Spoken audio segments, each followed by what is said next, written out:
first 4 of those were made up by me, just to drive home the point that just because there's something new and revolutionary, we should not automatically think that we should have an international treaty. But believe it or not, the last 5 of those were real. Upon the first use of aircraft in warfare, there was a treaty drafted to address aerial warfare.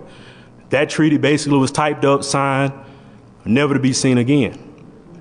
Also, there was a use, when it was some discussion about scientists wanting to, modify the environment, create hurricanes to support warfare.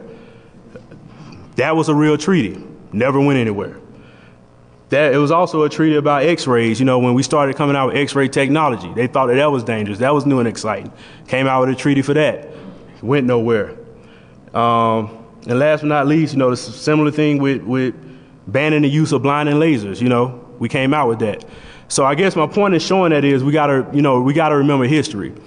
Just because something is new, sexy, and exciting doesn't mean we gotta automatically think that we have to enter into an international treaty for it. So, we gotta think ahead, 2,000 years from now, it'll be a new kid on the block. And right now it's cyber.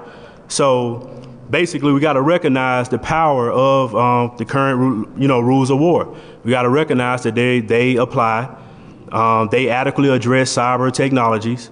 And, we gotta go with that instead of, having a knee-jerk reaction and coming up with an international treaty.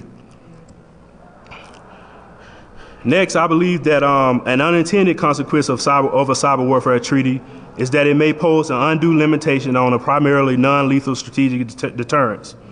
Despite the many doomsday scenarios such as a nuclear power plant being hacked and causing a nuclear explosion, I believe that a cyber Katrina is unlikely. In fact, I believe that cyber warfare is unlikely to ever even cause the loss of human life. It could be argued that cyber warfare is a primarily non-lethal strategic deterrent. So my purpose in this rule, well, not rule, but this reason for not having an international treaty for cyber warfare is to say that maybe cyber weapons may be the greater of 2 evils. Do you want a missile dropping on a building, possibly killing thousands of people, or do you want maybe an internet outage for a limited period of time? I think that cyber is a non-lethal deterrent. Because of that, I think that if we have an international treaty on cyber warfare, it may pose an undue limitation on what I believe is a non-lethal deterrent for the most part. So I think that that's very important, is to recognize that cyber is non-lethal and we shouldn't put a limitation on it. So not last, but this one is also very important. If we come out with an international treaty for cyber warfare, who will comply? Who's likely to comply? Right now, those people right there, terrorists, extremists, those are the main enemies. They don't even abide by regular rule of law, let alone a rule for cyber warfare. So before we, enter into an international treaty for cyber warfare, it's important to ask, are our real enemies likely to comply? Probably not. Those guys don't want to hear anything about a cyber treaty or a cyber law. They don't abide by regular law. And last but not least, I believe that the rate of technology will outpace the ability for an international cyber regime to produce responsive policy. While the flexibility allotted by the UN Charter is able to absorb technological advances. I say that to say this, so let's say right now we set out to create this international treaty for cyber warfare. 6 months later, or a year, or maybe even 5 years later, we come out with a treaty. By that time, technology would have revolutionized again. So each time we come out with a treaty, all of a sudden there's a new technology out that probably finds loopholes in that treaty. So I think with technology, we got to stick with the current rules of war and abide by those, because the current rules of war have withstood the test of time.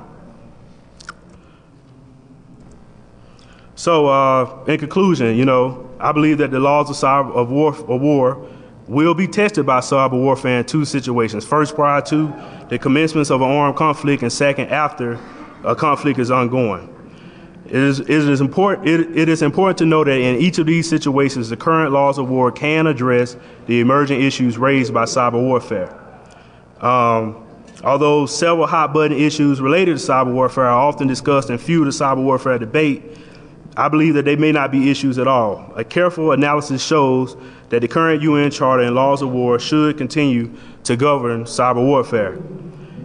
Creating an international treaty or law for cyber warfare, in my opinion, would do more harm than good and seriously cripple our country's ability to conduct war. And that's all I have.